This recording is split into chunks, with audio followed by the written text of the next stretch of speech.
দুনিয়াতে বসবাস করি, আমাদের পরিবার আছে, আমাদের সমাজ আছে, আমাদের রাষ্ট্র আছে, কিন্তু দেখা যায় দুনিয়াতে এসে আমরা বিপর্যয়ের শিকার। এমন ওই বিপর্যয়ের শিকার, এমন ওই অসুবিধার সৃষ্টি হয় যে আমার সন্তান আমার কথা মানে না, আমার পিতা কোনো কাজ করতে গেলে আমার কোনো পরামর্শ গ্রহণ করে না, আমার যে ঘরের বিবি আছে, স্ত্রী আছে, সন্তান আছে, কেউ আমার কথা অনুযায়ী চলে না, যে যার মতো চলছে, যার কারণে পরিবারের মধ্যে অশৃঙ্খলতা এবং বিশৃঙ্খলা, অশান্তি সৃষ্টি হচ্ছে। আমাদের কথা পরিবার শুনে না, যার কারণে কি হয়, অশান্তি, পরিবারের মধ্যে একটা অশান্তি বিরাজ করে, সব সময় মারামারি ঝগড়াঝাটি লেগেই থাকে, মন খারাপ থাকে। এমনকি স্ত্রীর সাথে ঝগড়া লাগলে এটা তালাক পর্যন্ত, ডিভোর্স পর্যন্ত গড়িয়ে যায়। এর কারণ কি? এর কারণ হলো আমরা ইসলাম মানি না, আল্লাহকে মানি না, আল্লাহর বিধানকে মানি না, আল্লাহ যে কোরআন নাযিল করেছেন এই কোরআনকে মানি না। আমরা যদি তাকাই হযরত ওমর রাদিয়াল্লাহু আনহুর দিকে, হযরত ওমর রাদিয়াল্লাহু আনহু সেই যুগের খলিফাতুল মুসলিমিন, আল্লাহ রাব্বুল আলামিন তাকে খলিফা বানিয়েছেন, মুসলমানদের আমির হিসেবে নিযুক্ত করে দিয়েছেন। সেই যুগের গভর্নর ছিলেন, মিশরের গভর্নর ছিলেন হযরত আমর ইবনুল আস রাদিয়াল্লাহু আনহু। হযরত আমর ইবনুল আস রাদিয়াল্লাহু আনহু মিশরের গভর্নর। সেই যুগের গভর্নরের কাছে সেই মিশরবাসীগণ এসে আবেদন করলেন, ওগো আমাদের শাসক, আমাদের ব্যাপারে আপনি ফয়সালা করে দিন, আমরা একটা মহা বিরাট অসুবিধার মধ্যে আছি। সেই অসুবিধাটা হলো যে আমরা পানি শূন্যতায় ভুগতেছি, আমাদের মিশরে কোনো পানি নাই। এখন আমরা কি করব বলে দেন। যদি আমরা পানি আনতে চাই তাহলে আমাদের করণীয় হলো, আমরা যে আগের থেকে যে ধারাবাহিকভাবে পানি নিয়ে আসছি, নীল নদের পানি, এই নীল নদের ভিতরে একটা জীবন্ত যুবতী মেয়েকে জবাই করে এখানে ফেলে দিতে হবে, তাহলে এই নীল নদের পানি উত্থিত হবে, পানি আসবে। এটা কি আমরা করব, নাকি আমাদের জন্য অন্য কোনো ব্যবস্থা আছে? আপনি বলে দেন। তো হযরত আমর ইবনুল আস রাদিয়াল্লাহু আনহু তিনি বললেন যে তোমরা একটু অপেক্ষা করো, আমি আমিরুল মুমিনিন হযরত ওমর রাদিয়াল্লাহু আনহুর সাথে পরামর্শ করি। আমিরুল মুমিনিন তিনি কি বলেন সেই অনুযায়ী তোমাদেরকে ফয়সালা দেব। তো হযরত আমিরুল মুমিনিন ওমরের কাছে তিনি চিঠি লিখলেন, হে আমিরুল মুমিনিন, আমি এই সমস্যার মধ্যে আছি, বর্তমান মিশরবাসী পানি শূন্যতায় ভুগছে, এখন আমাদের করণীয় কি? আমরা কি সেই আগের নিয়মে, জাহিলিয়াতের নিয়মে এখানে কি নতুন একজন যুবতী মেয়েকে জবাই করে ফেলে দিব, তারপরে পানি আনবো, নাকি আমরা পানি শূন্যতায় ভুগবো? ওমর ইবনুল আস চিঠি লিখলেন ওমরের কাছে। তো ওমর রাদিয়াল্লাহু আনহু সরাসরি চিঠির উত্তর দিয়েছেন হযরত আমর ইবনুল আসের কাছে না, বরং চিঠির উত্তর দিয়েছেন ওই নদীর কাছে। সুবহানাল্লাহ। কার কাছে উত্তর লিখছেন? নদীর কাছে ওমর। হযরত ওমর রাদিয়াল্লাহু আনহু চিঠি লিখেছেন, হে নদী, আমি আমিরুল মুমিনিন হযরত ওমর তোমাকে বলছি, তুমি যদি আল্লাহর হুকুম মেনে চলো, তুমি যদি আল্লাহ রাব্বুল আলামিনের মাখলুক হয়ে থাকো, তাহলে তুমি আল্লাহর হুকুমে নিজ দায়িত্বে জারি হয়ে যাও। সুবহানাল্লাহ। আর যদি তুমি আল্লাহর হুকুম না মানো, আল্লাহর মাখলুক না হয়ে থাকো, তাহলে তোমার মতো নদীর পানির আমাদের প্রয়োজন নাই। আল্লাহ রাব্বুল আলামিন যেভাবে সমস্ত মাখলুককে বৃষ্টির পানি দিয়ে জীবিত রাখেন, আমরাও আল্লাহর বৃষ্টির পানির মাধ্যমে জীবিত থাকবো। সুবহানাল্লাহ। না হয় আমরা ওই যুবতী মেয়েকে বলি দেওয়ার মাধ্যমে তোমার কাছে পানি চাই না। হযরত ওমর রাদিয়াল্লাহু আনহুর এই চিঠি আমর ইবনুল আস রাদিয়াল্লাহু আনহু বলেছেন যে এই চিঠিটা যখন আমি নদীর বুকে ফেললাম, নদীর বুকে ফেলার সাথে সাথে ওই নদী থেকে 16 গজ উপর পর্যন্ত পানির প্রবাহ জারি হয়ে যায়। সুবহানাল্লাহ। কয় গজ? 16 গজ উপর পর্যন্ত পানির প্রবাহ জারি হয়ে গেছে। কার হুকুমে? আল্লাহর হুকুমে। নদীর কথা ওমরের কথা শুনছে কে? নদী। ওমর হলে একজন কি ব্যক্তি, ওমরের কথা শুনছেন নদী। আরেকটা ইতিহাসের কথা বলি যে হযরত ওমর রাদিয়াল্লাহু আনহুর জামানায় একবার ভূমিকম্প শুরু হয়েছিল। এই ভূমিকম্পের এত তীব্রতা ছিল, এত দীর্ঘায়িত ছিল যে এটা আর কখনো স্থির লাভ করছে না, বন্ধ হচ্ছে না। জমিন শুধু কাঁপাকাঁপি করছে। হযরত ওমর রাদিয়াল্লাহু আনহু একবার তার হাতে যে লাঠি ছিল, লাঠি দিয়ে জমিনের উপর আঘাত করেছে। হে জমিন, তুই স্থির হয়ে যা, তোর বুকে কি আমি ইনসাফ কায়েম করি নাই? হযরত ওমর রাদিয়াল্লাহু আনহু বলেছেন, তোর বুকে কি আমি ইসলাম কায়েম করি নাই? তাহলে তুই কাঁপাকাঁপি করছিস কেন? থেমে যা। হযরত ওমরের আঘাতের কারণে জমিন স্থির লাভ করেছে। সুবহানাল্লাহ। ওমরের কথা মেনেছে কে? জমিন। ওমর হলেন যে ব্যক্তি, কিন্তু ওমরের কথা মেনেছে জমিন। জমিন ওমরের কথা মানে। আল্লাহু আকবার। এইভাবে হযরতে আবু যর গিফারী রাদিয়াল্লাহু আনহু এক সাহাবী, আবু যর গিফারী রাদিয়াল্লাহু আনহু এক সাহাবী, ছিলেন বিখ্যাত সাহাবী, মানে বুজুর্গদের মধ্যে বিখ্যাত সাহাবে কেরামের মাঝে। তো এক সময় মদিনার ভিতরে একটা অগ্নি বের হয়, গর্ত থেকে অগ্নি বের হয়ে আসে, আগুন। সেই আগুনের দাবানল শুধু জ্বলতেই থাকে, চলতেই থাকে। এই দাবানলকে নিবানোর জন্য হযরত আবু যর গিফারী রাদিয়াল্লাহু আনহু তার হাতে যে একটা লাঠি ছিল, এই লাঠি দিয়ে আগুনকে আঘাত করেছে যে, হে আগুন, তুই যে গর্ত থেকে বের হয়েছিস সেই গর্তে আবার ফিরে যা। সুবহানাল্লাহ। এই আঘাতের কারণে আগুনের তাপদাহ, আগুনের যে জারি ছিল, এটা বন্ধ হয়ে আবার সেই গুহায় লুকায়িত হয়ে যায়। সুবহানাল্লাহ। আগুন কার কথা শুনছে? এক ব্যক্তি হযরত আবু যর গিফারীর কথা মানছে। এক পর্যায়ে নিয়ে যাব, শুনতে থাকেন। তো এরপরে আরেকটা কাহিনী বলি। হযরত উকবা ইবনে নাফি রাদিয়াল্লাহু আনহু রাসূলুল্লাহ সাল্লাল্লাহু আলাইহি ওয়াসাল্লামের বিদায় নেওয়ার পরে যখন ইসলামের প্রসারতা লাভের জন্য, ইসলামকে দুনিয়ার বুকে ছড়িয়ে দেওয়ার জন্য সাহাবে কিরাম বিভিন্ন প্রান্তে প্রান্তে পৌঁছে গিয়েছিলেন, একটি দল, একটি জামাত আফ্রিকার জঙ্গল পর্যন্ত এসে পৌঁছে যায়। এখন সুবহানাল্লাহ। আফ্রিকার জঙ্গলে এসে এই দলের আমির ছিলেন হযরত উকবা ইবনে নাফি রাদিয়াল্লাহু আনহু। হযরত উকবা ইবনে নাফি রাদিয়াল্লাহু আনহু ঘোষণা করলেন আসরের পর মুহূর্তে, সূর্য ডোবার আগ মুহূর্তে, যে হে কাফেলা, তোমরা থেমে যাও, এই জঙ্গলের ভিতরেই আমরা অবস্থান করব। সুবহানাল্লাহ। সাহাবে একরাম অবাক হয়ে তাকে জিজ্ঞেস করলেন, ওগো আমাদের আমির, আপনি কি নির্দেশ দিলেন? এই জঙ্গলের ভিতরে যদি আমরা অবস্থান করি তাহলে হিংস্র প্রাণীরা আমাদেরকে খেয়ে ফেলবে। সুবহানাল্লাহ। কিন্তু হযরত উকবা ইবনে নাফি রাদিয়াল্লাহু আনহু তিনি বললেন, না, এটাই হলো আমাদের জন্য নিরাপত্তার জায়গা, যা ঘোষণা করেছি এই অনুযায়ী কাজ হবে, এখানেই আমরা তাবু গাড়বো, এখানে আমরা অবস্থান করব। তো হযরত উকবা ইবনে নাফি রাদিয়াল্লাহু আনহু কথা অনুযায়ী সাহাবে কেরাম সেখানে তাবু গাড়লেন এবং হযরত উকবা রাদিয়াল্লাহু আনহু সেই জঙ্গলের যত প্রাণী ছিল, হিংস্র প্রাণী, বাঘ, ভাল্লুক, যত ধরনের হিংস্র প্রাণী ছিল তাদেরকে লক্ষ্য করে একটা বক্তব্য দিয়েছিলেন। বক্তব্যের মাঝখানে একটা কথা বলেছেন যে, হে জঙ্গলবাসী, হে জঙ্গলে বসবাসকারী প্রাণীরা, তোমরা শুনে রাখো, তোমরা আমাদের আগের থেকে এখানে বাস করো, কিন্তু আমরা তো এখন এখানে অবস্থান করব। দয়া করে তোমরা এই জঙ্গল ছেড়ে চলে যাও, আমরা এখানে অবস্থান করবো আজকে। আর যদি না যাও তাহলে তোমাদেরকে আমি হত্যা করে দেব। সুবহানাল্লাহ। হযরত উকবা ইবনে নাফি রাদিয়াল্লাহু আনহু এই ঘোষণা শোনার পরে মাগরিবের আগ মুহূর্তের ভিতরে, মানে ধরেন কমসে কম 1 ঘন্টার ভিতরে জঙ্গলের যত প্রাণী ছিল, হিংস্র পশুরা, তারা সবাই জঙ্গল পরিষ্কার করে সবাই নিজ দায়িত্বে চলে যায়। সুবহানাল্লাহ। জঙ্গলের প্রাণীরা কার কথা মানছে? হযরত উকবা ইবনে নাফি রাদিয়াল্লাহু আনহুর কথা। তাহলে দেখেন, এরকম ইতিহাসের কথা আরো বলা যাবে। আমি মূল যে বিষয়টা বুঝাতে চাই সেটা হচ্ছে যে আমরা আমাদের সন্তানকে, আমরা আমাদের স্ত্রীকে, আমরা আমাদের পরিবারকে আদেশ করি, আমাদের পরিবার আমাদের কথা মানে না। কিন্তু সাহাবায়ে কেরামের যুগে আল্লাহর নবী সাল্লাল্লাহু আলাইহি ওয়াসাল্লামের সাহাবীদের কথা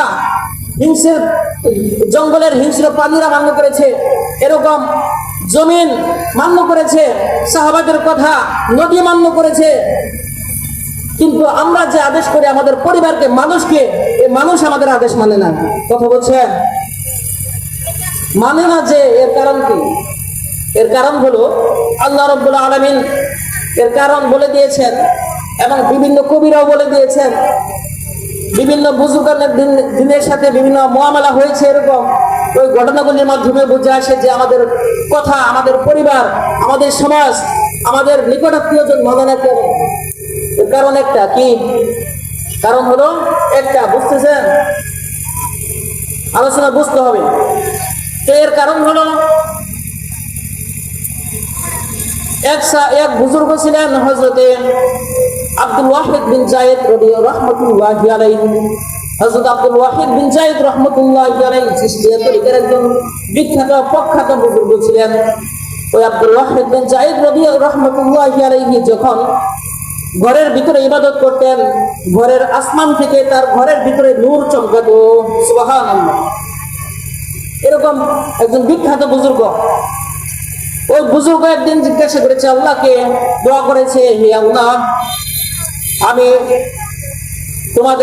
তোমার নিকট দোয়া করছি, ফরিয়াদ করছি, জান্নাতের ভিতরে যে ব্যক্তি আমার সঙ্গিনী হবে সে কে? আমি তাকে দেখতে চাই। সুবহানাল্লাহ।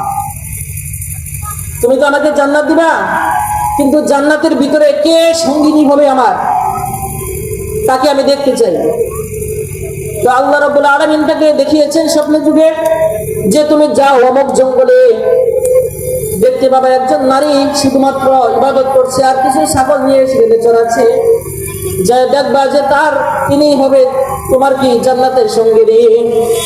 যখন তিনি সেখানে গেলেন, যাওয়ার পরে দেখতে পান একজন যুবতী মহিলা, তিনি একবারে পর্দাবৃত অবস্থায় কিছু ছাগল নিয়ে সেখানে চড়াচ্ছে, আর তিনি চূড়ায় পাহাড়ের চূড়ায় গিয়ে পর্দাবৃত অবস্থায় নামাজে দাঁড়িয়ে আছে। সুবহানাল্লাহ।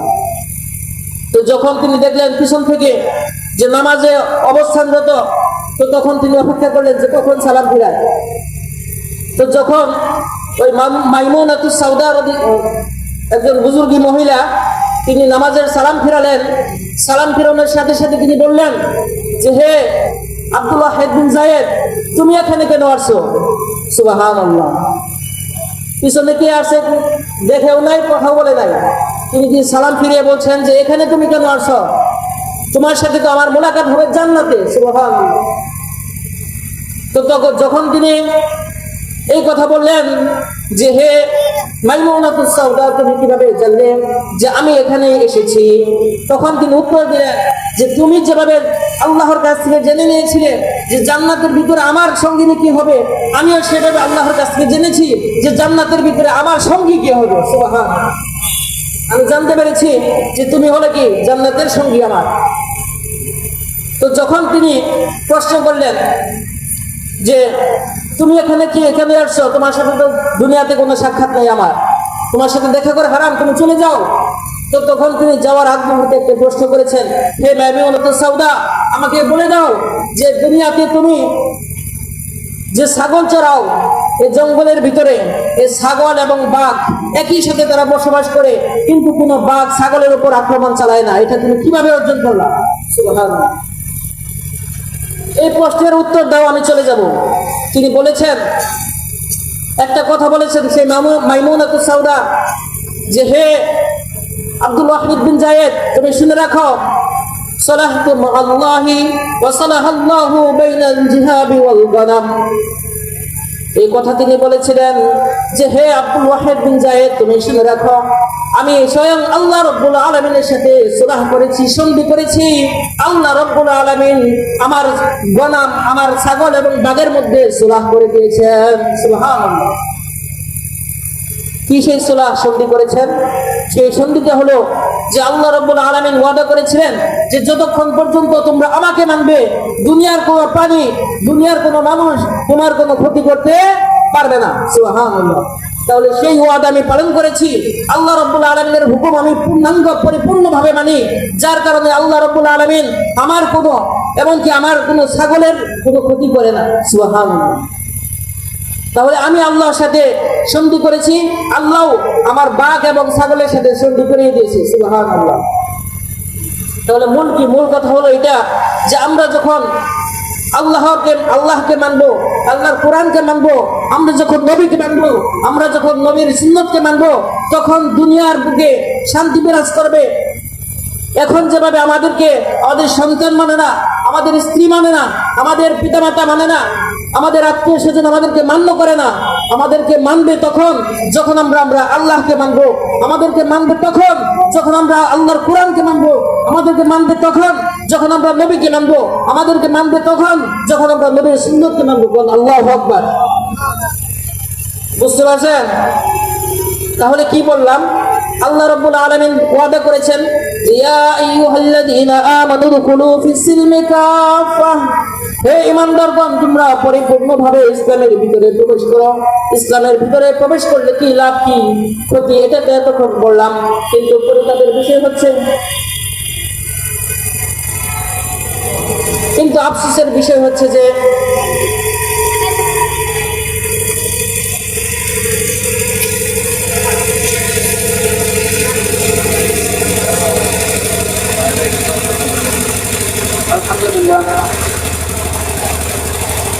একটি কথা যে আমরা এতক্ষণ জানলাম যে আমরা যদি দুনিয়ার বুকে শান্তি পেতে চাই, আমরা দুনিয়ার বুকে অশান্তি থেকে বাঁচতে চাই, পরিবারের মধ্যে কোনো ধরনের কলহ বিবাদ না হোক, এটা আমরা চাই, তাহলে আমাদের করণীয় কি?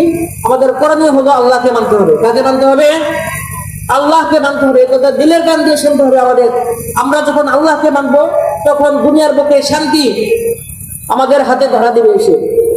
মোহতারাম হাজরিন, তো এখন আরেকটি বিষয় হলো যে আমরা তো মানতে পারি না, আমাদের দ্বারা সম্ভব হয় না, তাহলে আমাদের করণীয় কি? এক্ষেত্রে আমি বলবো যে আমাদের করণীয় হলো আমরা অন্তর থেকে মহব্বত করতে পারি। কি করতে পারি? মহব্বত। আরে পরিপূর্ণভাবে যদি নাও মানতে পারি, মহব্বতের দ্বারা আমাদের অনেক কিছু অর্জন হতে পারে, যেমনটা অর্জন হয়েছে। মহব্বত যদি থাকে অন্তরে, আল্লাহ রাব্বুল আলামিনের মহব্বত, আল্লাহর নবীর মহব্বত, আল্লাহর কোরআনের মহব্বত, আল্লাহর নবীর সুন্নতের মহব্বত, তাহলে আমরা দেখবো এই মহব্বতের মাধ্যমে আমরা অনেক উপরে চলে যাই। সুবহানাল্লাহ। কিভাবে উপরে যাব? হযরতে বিশর হাফি রাহমাতুল্লাহি আলাইহি ছিলেন এক বুজুর্গ। কি ছিলেন? বুজুর্গ ছিলেন। মনোযোগ দিয়ে শুনতে হবে। বিশর হাফি রাহমাতুল্লাহি আলাইহি একজন বুজুর্গ ছিলেন, কিন্তু বুজুর্গ হওয়ার আগে তিনি ছিলেন একজন মদ্যপায়ী, মদখোর, প্রখ্যাত মদখোর ছিলেন। মানে নিয়মিত সে মদ পান করত।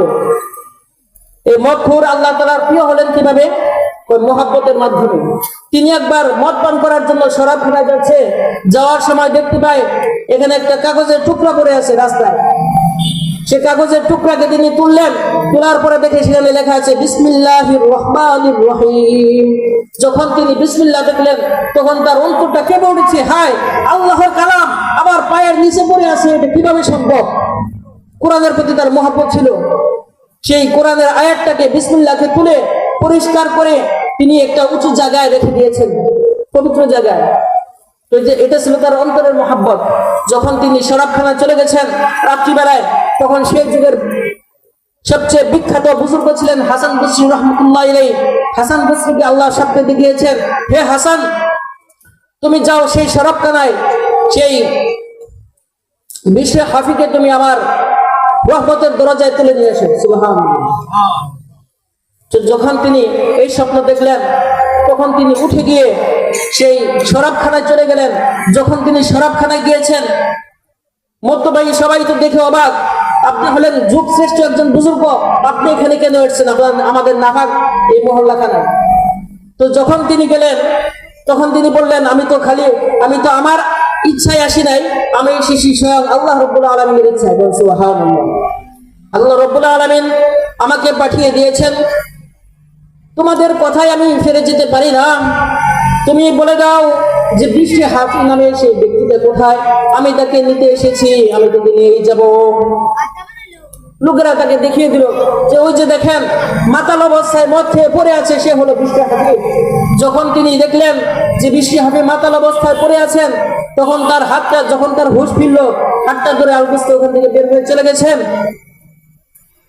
তো পবিত্র অবস্থায় যখন পবিত্র করেছেন, যখন রাত্রিবেলায় শুয়ে ঘুমিয়েছে, তখন আল্লাহ রাব্বুল আলামিন তাকে স্বপ্নে দেখিয়েছেন, হে বিশ্ব হাফিজ, তুমি আমার কোরআনকে মর্যাদা দিয়েছো, আমি তোমার মর্যাদাকে দুনিয়ার বুকে বাড়িয়ে দিয়েছি। সুবহানাল্লাহ। রফাতা ইসমি ওয়া রাফানাকা, তুমি আমার নামকে উচ্চ স্থানে রেখেছো, আমি তোমার নামকে উঁচু করে দিলাম। সুবহানাল্লাহ। ওয়া তাইয়াবতা ইসমি ওয়া তাইয়াবনাকা, তুমি আমার পবিত্র নামকে পবিত্র করেছো, আমি তোমার নামকে পবিত্র করে দিলাম। সুবহানাল্লাহ। তিনি হয়েছিলেন যুগ শ্রেষ্ঠ একজন বুজুর্গ। কি হয়েছিলেন? বুজুর্গ হয়েছিলেন। কিসের মাধ্যমে হয়েছিলেন? শুধুমাত্র মুহাব্বত। এটা ছিল তার কোরআনের প্রতি মুহাব্বত। তো আমাদের কার কার ঘরে কোরআন নাই? তো হাত তুলি তো। আমাদের কার কার ঘরে কোরআন শরীফ নাই? তো হাত উঁচু করে দেখাই। কেউ আছেন এরকম ঘরে কোরআন শরীফ নাই? কিন্তু দুঃখ হলো, আফসোস হলো এটা যে আমরা কোরআন পারি না, কিন্তু কোরআন আমাদের ঘরে রাখা আছে। এই কোরআনকে আমরা কোনোদিন চুমু খেলাম না। কোরআন রাখা আছে, কোরআন কখনো বুকে ধারণ করলাম না। কোরআন রাখা আছে, এই কোরআন কখনো চোখে মুখে লাগিয়ে চুমুটা খেলাম না। কোরআনের প্রতি আমাদের মহব্বতটা নাই। যদি মহব্বত থাকতো, এই মহব্বতের মাধ্যমে আমরা হয়তো অনেক উপরে পৌঁছে যেতে পারতাম। আল্লাহ রাব্বুল আলামিন তো ওয়াদা করেছেন যে ওয়ানুনাজ্জিলু মিনাল কুরআনি মা হুয়া শিফা, আমি কোরআনের মধ্যে সমস্ত ধরনের আরোগ্য নাজিল করে রেখেছি। তাহলে আমরা যে অসুস্থ হই, আমরা হুজুরের কাছে দোয়া চাই, হুজুর একটু দোয়া করেন, আমি সুস্থ হয়ে যাই। কিন্তু কোরআন আমাদের সামনে আছে, একটু মহব্বতের সহিত চোখের পানি ফেলে পড়তে পারি না, সমস্যা নাই। কখনো তো আফসোস করি নাই যে কোরআনটা আমি পড়তে পারলাম না, কোরআনে কি আছে আমি বুঝতে পারলাম না। হে আল্লাহ, আমি তাকে মহব্বত করি।